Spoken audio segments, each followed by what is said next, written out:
Alléluia, alléluia. L'Éternel est merveilleux. L'Éternel, créateur de l'univers tout entier, est merveilleux.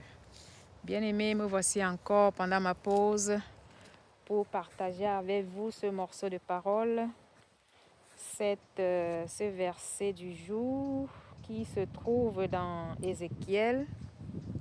Ézéchiel chapitre 37, verset 5. Alléluia. C'est le verset du jour, bien-aimé, et je voudrais passer un petit moment avec vous, avec toi, pour partager cette parole, pour révéler ce que le Saint-Esprit révèle. Alléluia, pas la moindre que je suis. Gloire au Seigneur Jésus, béni sois-tu Seigneur. Béni sois-tu, ô Dieu Tout-Puissant. Je lis le verset. Père, prends le contrôle. Manifeste-toi, que ce pourquoi tu m'as envoyé, tu m'as appelé, ce pourquoi je me trouve en ce lieu, en ce moment, vienne à l'existence dans le nom puissant de Jésus-Christ de Nazareth. Amen, amen, amen. Alléluia. Dans Ézéchiel chapitre 37, verset 5, il est écrit. Ainsi parle le Seigneur, l'Éternel, à ces eaux. Voici, je vais faire entrer en vous un esprit et vous vivrez. Oh, qui me suit là? Ainsi parle le Seigneur, l'Éternel.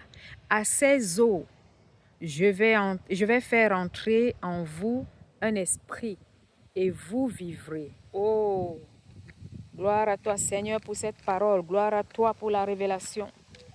Pour la petite histoire, le Seigneur s'adresse au peuple d'Israël. Au peuple d'Israël. Alléluia. Alléluia. Il dit à ces eaux, puisqu'ils étaient comme morts, ils n'avaient plus, ils étaient déconnectés de l'Éternel en fait. Ils étaient déconnectés. Oh, alléluia. Mais le Dieu Tout-Puissant, le Dieu d'amour, ne les a pas abandonnés. Bien-aimé, dans quelle situation te trouves-tu? Le Dieu d'amour n'a pas abandonné son peuple. Toi, bien-aimé, tu fais partie du peuple d'Israël. Tu fais partie du peuple du Dieu d'Abraham, d'Isaac et de Jacob. Chrétien, tu fais partie du peuple de Dieu, du Dieu d'Abraham, d'Isaac et de Jacob. Alléluia. Mais à un moment donné de leur existence, ce peuple a abandonné leur Dieu. Ce peuple a négligé leur Dieu. Et le Seigneur, aussi bon qu'il est, bien-aimé, le voici qui parle à son peuple en disant, ainsi parle le Seigneur. Il a parlé par son prophète, par le prophète Ézéchiel. Ainsi parle le Seigneur, l'Éternel. À ces eaux, voici, je vais faire entrer en vous un esprit et vous vivrez. Alléluia, bien-aimé. T'es-tu déconnecté de l'Éternel, ton Dieu? T'es-tu déconnecté du Dieu d'Israël, du Dieu d'Abraham, d'Isaac et de Jacob? Et par ricochet ton Dieu, car tu es fille d'Abraham par la croyance en Jésus-Christ. Tu es fils d'Abraham par la croyance en Jésus-Christ. Il a dit à Abraham, bien-aimé, je rendrai ton nom grand. Je rendrai ton nom grand. Il a promis à Abraham qu'il aura une multitude d'enfants, que ses enfants seront plus nombreux que les étoiles du ciel. Alléluia. Et nous faisons partie et nous avons droit au même héritage qu'a eu Abraham. Alléluia. Mais bien aimé, il arrive dans un moment de notre vie que nous perdons le chemin, que nous nous déroutons, que nous sommes déroutés, bien-aimé. Qui tu as autour de toi, bien-aimé? Ouvre bien tes yeux, pas seulement spirituels, mais physiques. Ouvre bien tes oreilles, bien-aimé. Regarde autour de toi, dans toutes tes activités, en tout lieu. Qui est-ce que tu as autour de toi, bien-aimé? Alléluia. Et quel est l'impact que cette personne, que cette chose, que cet animal a autour de toi? Bien-aimé, ouvre les yeux. Ouvre les yeux. Es-tu sur le chemin que l'Éternel a tracé pour toi? Demande-toi, pose-toi la question. Et toi qui n'es pas encore en Jésus-Christ, qu'attends-tu, bien-aimé? Qu'attends-tu, bien-aimé? Celui qui est en Jésus-Christ a la vie éternelle. Mais celui qui n'est pas en Jésus-Christ est déjà jugé. Celui qui n'est pas en Jésus-Christ est déjà jugé. Celui qui est en Jésus-Christ a la vie éternelle. Et ça se concrétise dans le baptême. Le baptême par immersion, bien-aimé. Et seulement après cela, le Saint-Esprit te remplit. Seulement après cela, tu as la parole de connaissance. Seulement après cela, tu grandis, bien-aimé. Seulement après cela, tu rentres dans ta destinée divine. Bien-aimé, toi qui es chrétien, t'es-tu détourné de ta destinée divine? Consciemment ou inconsciemment, t'es-tu détourné de ta destinée divine? Alléluia, rassure-toi. Si c'est le cas, l'Éternel te rappelle. Par son grand amour, il te dit aujourd'hui, à ta situation morte, dû au fait que tu as négligé ton Dieu, dû au fait que tu as abandonné ton Dieu, dû au fait que tu as utilisé des voies qu'il n'a pas prévues dans ta vie. Bien-aimé, ça peut arriver. Mais alors, si tu écoutes la parole de l'Éternel, revois ta vie, bien-aimé. Demande-toi, pourquoi est-ce que tu t'es dérouté? Pourquoi est-ce que tu as déraillé, bien-aimé? Reviens au Seigneur. Il te parle et dit sur ces eaux, sur ta situation morte. Quel que soit l'endroit où tu te trouves qui ne glorifie pas l'Éternel, quel que soit ce que tu fais qui ne glorifie pas l'Éternel, sur ton célibat, sur le mensonge, sur ta fornication, sur ton adultère, bien-aimé, l'Éternel te parle aujourd'hui et dit qu'il fera de cette situation une situation vivante. Car la situation est morte, bien-aimé. Quand tu es adultère, quand tu es voleur, tu es drogué, tu n'es pas dans le plan parfait de Dieu. Tu n'es pas dans le plan parfait de Dieu pour toi, car tu es dominé, tu es envoûté, bien-aimé. Tu n'es plus toi-même. Tu es addict, bien-aimé. Addict j'ai voulu dire addict à la sorcellerie. Addict, oui, bien-aimé, au vol. Addict à l'adultère. Addict au commérage.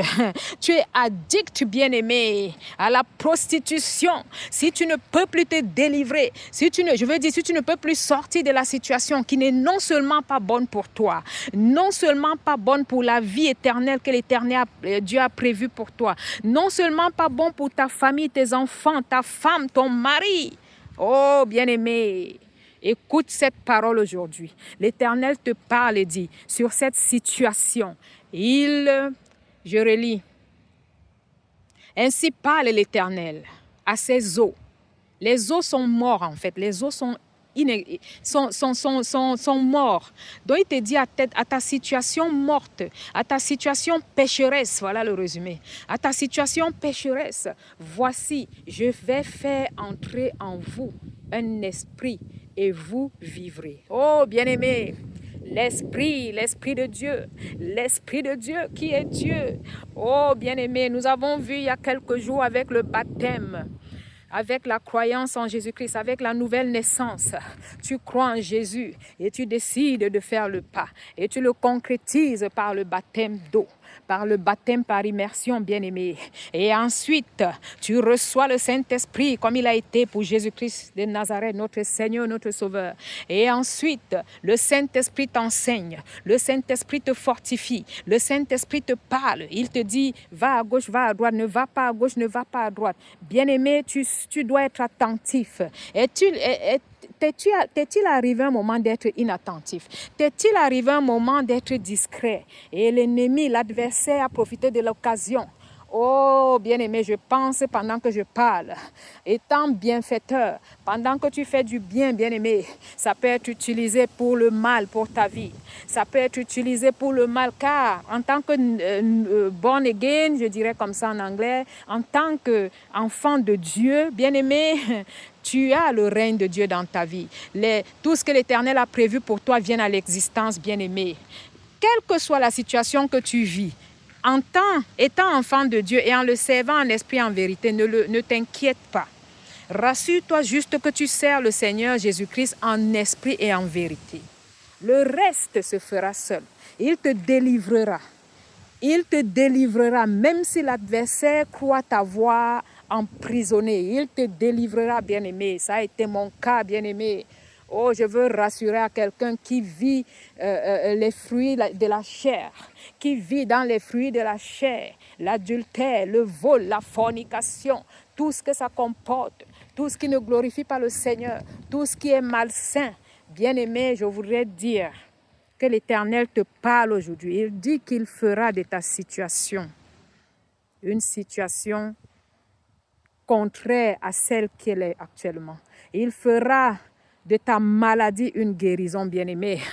Il fera de toi une personne qu'il a prévue avant que tu ne sois dans le ventre de ta mère. Bien-aimé, veux-tu que le Seigneur agisse dans ta vie? C'est pas obligé, bien-aimé. Comment dirais-je? Ça dépend de ta décision, bien-aimé. Ça dépend de ta décision. Pour certains, ça dépend de leur décision, mais pour certains même, c'est une obligation. Pour certains, c'est une obligation. Bien-aimé, que fais-tu pour que le Seigneur soit obligé, comme il a dit dans Ézéchiel, qu'il fera? Il ne demande pas la vie. La situation est morte. La situation est, comment dirais-je, n'a plus ni de tête ni de queue. Oh, ta maladie, les médecins ne comprennent plus rien. Les médecins ne peuvent plus rien faire. Mais l'Éternel dit que sur cette maladie, il fera entrer son esprit. Alléluia. Sur cette maladie, sur ta situation, le Seigneur fera entrer son esprit. Et l'Esprit de Dieu, c'est Dieu. L'Esprit de Dieu, c'est Jésus-Christ. L'Esprit de Dieu, c'est la lumière. Et quelles que soient les ténèbres dans lesquelles tu es, quelle que soit la situation ténébreuse dans laquelle tu vis, bien-aimé, l'Éternel te dit aujourd'hui qu'il fera entrer son esprit. Il fera entrer sa lumière. Il va éclairer ta vie, il va éclairer ton chemin. Mais bien-aimé, rassure-toi que tu es en Jésus-Christ. Rassure-toi que tu le sers en esprit et en vérité.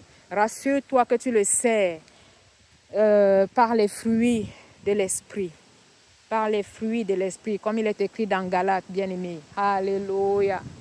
Je rends grâce à Dieu pour ce moment. Je rends grâce à Dieu pour son amour, car c'est par amour qu'il parle dans Ézéchiel. Malgré, comment dirais-je, que son peuple s'est détourné de lui, malgré que nous nous détournons, nous étions détournés de lui, ou alors que nous sommes encore détournés de lui, il nous parle aujourd'hui en nous disant de cette situation. Dans nos vies, il fera entrer son esprit. Dans nos vies, il fera entrer son esprit.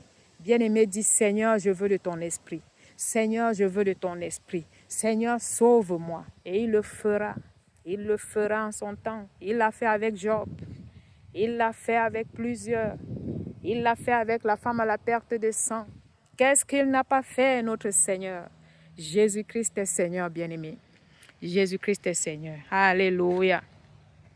Je rends grâce à Dieu pour ce moment et j'espère que ça a été une bénédiction pour vous, ce moment.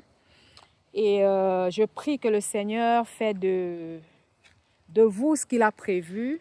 Je prie qu'il vous donne la force, qu'il vous transforme selon les plans qu'il a avec vous. Alléluia. Ne perds pas courage. Viens à Jésus, commençant du fond de ton cœur. Car il est écrit, aime l'Éternel ton Dieu de tout ton cœur, de toute ton âme et de toute ta pensée. On ne peut pas servir deux maîtres, bien-aimés. Tu ne peux pas servir Jésus-Christ et servir la prostitution. Tu ne peux pas servir Jésus-Christ et servir, comment dirais-je, le Dieu de je ne sais pas quel est son nom. Tu ne peux pas servir, bien-aimé, Jésus-Christ avec un autre. Ça ne marche pas. La lumière et les ténèbres ne cohabitent pas. Et lui, il est la lumière. Il est la lumière du monde. Il est la lumière qui brille afin que nous voyions. Car sans lui, nous ne sommes rien, nous sommes aveugles. Sans lui, nous sommes morts comme ces eaux dans Ézéchiel chapitre 37, verset 5. Mais par la grâce, par sa grâce et son amour, il vient vers nous tous les jours. Il nous parle tous les jours. Écoute, bien-aimé, écoute la voix de l'Éternel. Écoute la voix de l'Éternel, bien-aimé. Alléluia, je vous aime. À très bientôt. À très bientôt pour une prochaine parole, un prochain verset. Que le Seigneur fasse ce qu'il a prévu en son temps. Père, merci pour ce moment. Que toute la gloire te revienne. Alléluia. Béni soit l'Éternel Dieu Tout-Puissant, au nom du Père, du Fils et du Saint-Esprit. Amen, amen, amen.